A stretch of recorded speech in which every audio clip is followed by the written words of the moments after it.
Drew Pickles made Chucky's dad invest in the ear whiz, and that alone should be enough to make me dislike him.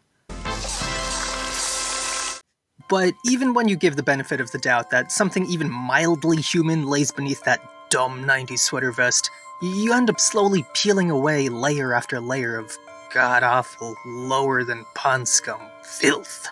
Drew Pickles is a character that has so thoroughly embraced his comfort with his current position in life, even when that position itself isn't that big a deal. Think about it. Do you even know what his job is? What is Chandler Bing's job? Oh gosh! It's has something to do with transponding. Oh, he's a transmonster! That's not even a word! Okay, he's an accountant, but in relation to the rest of the adult characters, it's definitely the job you had to look up in the wiki before trying to, well, actually me in the comments. In comparison to the other adult characters that actually sound vaguely interesting upon elevator pitch, you don't really get that with Drew. For Stu and Dee Dee, they're the kindly inventor and teacher couple, the perfect parenting combination to cultivate the creativity in their son Tommy. Chaz is a single dad pencil pusher dork of the 70s trying to get by in a modern 90s world. Betty and Howie are the running gag on gender norms, with twins that continue to challenge said norms by both being equally disgusting.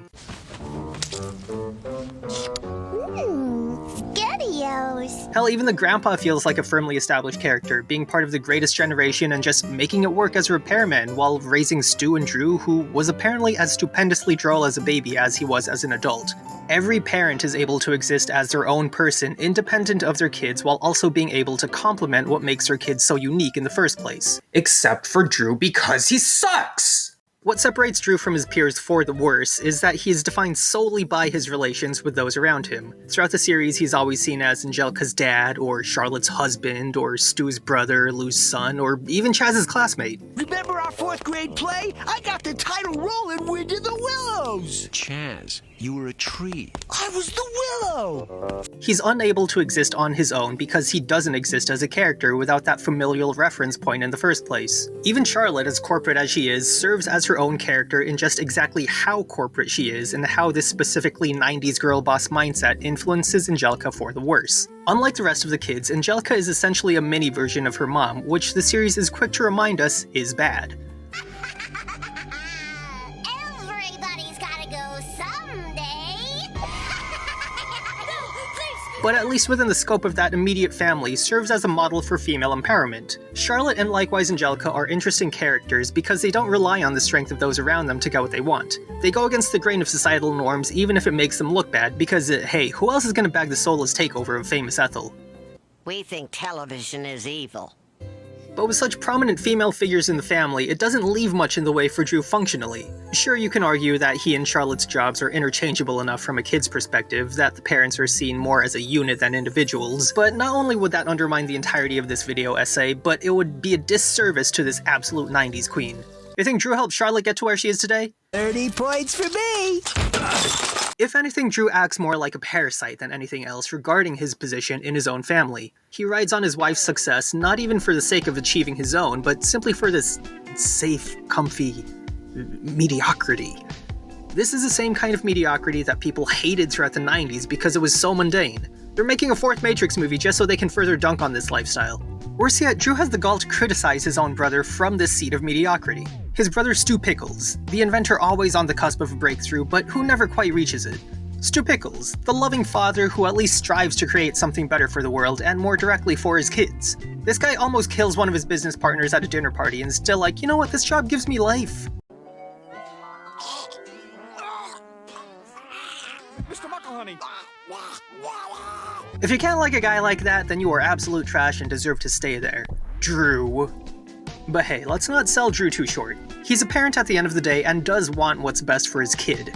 In the worst way possible. I mean, is it spoiling a child to buy her a few new toys every day? Or to let her use my Armandi ties as jump ropes? Or to make chocolate chip pancakes for dinner a few nights a week, huh? I'm a bad father. I've ruined her for life. See, it isn't solely through Charlotte that Angelica is a shitty kid. It's through Drew's own act of submissiveness in his parenting, too. He wants what's best for his daughter and goes about it through not really doing anything in particular. He's the type of parent that will criticize from afar without taking the time to deal with his own skeletons. He's almost as bad as people that make YouTube videos. Enter Pickles vs. Pickles, one of the very few times the focus even slightly shifts away from the kids to give some direct insight on the adult cast. People like sourcing Angelica's worst nightmare or In the Dream Time when talking about Rugrats Nightmare Fuel episodes, sourcing their visceral jump-scary moments as their source of child trauma. I'm here not only to invalidate your own personal trauma, but to give you some thoughtful, slow burn trauma to take its place. Because why trip over some C-tier Blumhouse production when you can experience some A24 fear that's scary for no immediate discernible reason? What sets Pickles vs. Pickles as a series standout is how it's able to take a single character, the shallow, empty husk of a man that is Drew Pickles, and puts a spotlight on not just him, but his insecurities, which is pretty fascinating for what's supposed to be a children's show. Out of the series' entire 172 episode run, this is one of the 4 episodes where we don't even see main Rugrat Tommy. Thanks Wikipedia listings. While the episode itself focuses on Angelica, she isn't the driving force behind the plot. We open with her having a tantrum over eating broccoli for dinner, resulting in Drew sending her to her room. And while Angelica does escalate things by hiring her own attorney, it's Drew that responds in kind by taking the case to court, against the wishes of his own lawyer. Enough! I am not going to be pushed around by my own daughter! Time and time again, we see Drew presented with the opportunity to de-escalate the situation, only to do the exact opposite for the sake of saving face as a competent parent. As a news report covering the case transitions to our next scene, we notice that the case itself has taken a life of its own under the public eye, the courthouse swarming with reporters. The scene itself reflects public reaction to unfolding drama perfectly, where everyone has an opinion on the matter, even if they only just heard about it a few seconds ago. But don't you feel you're contributing to the decline of American family values? So, what's your point? And it's this exchange in particular that encapsulates parenting under the lens of moral panic so well. Look, even as a guy without kids, I get it. It's hard to be a parent. It sucks when your kid is acting out in public and you just feel the cold stares stabbing through you as if you have absolute control over everything your kid does. And yet because you're out in public, your business ends up becoming everyone else's business until we have people screaming to think about the children and blasting you on their Twitter.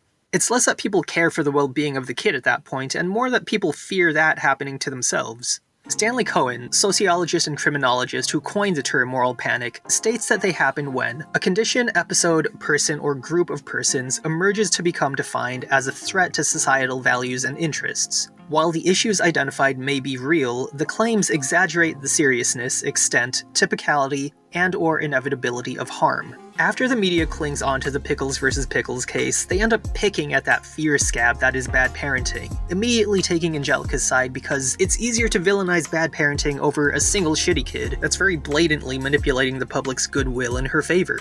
We continue in the courthouse where Mr. Barnum questions Charlotte about the night of the broccoli incident. Interestingly enough, Charlotte herself remains cool-headed about the entire situation, even getting some laughs out of the jury and audience. Mrs. Pickles, let's not quibble over the size of the serving. It seems to me you're the one who's quibbling, Mr. Barnum. It's only when we see Drew called up by Angelica a few minutes later that we see the large rift between not just parenting styles, but how Drew sees himself as a father. See, the big twist at the end of the episode is that everything after the opening scene was a dream sequence, and while dream sequences can be seen as cheap, easy ways to identify a character's own motives and purposes, they can also serve as a means of thoughtful introspection. A chance to see not just what makes characters tick, but to see what those characters think about themselves. Drew knows that he isn't the driving force of his family, and at least in his head he's concluded that in the cases that he does take charge, he only ends up making matters worse. It's the same kind of guilt that shows up near the end of the dream when the judge just straight up tells him off. Mr. Pickles, I rarely editorialize like this, but I just want to say that I think you ought to be ashamed of yourself. And is what drives him to get out of bed at 3 AM post-dream just to apologize to Angelica. Drew Pickles isn't a main character by any means, and even among the secondary characters, he doesn't stand out in any one way or another. Yet he still has these insecurities about himself, which, if anything, make him that much more of a tragic character. It's one thing to be a main character weighed down by the pressures of the world because you're under the public eye, but it's another thing entirely to have these same pressures even when the world isn't looking at you to begin with.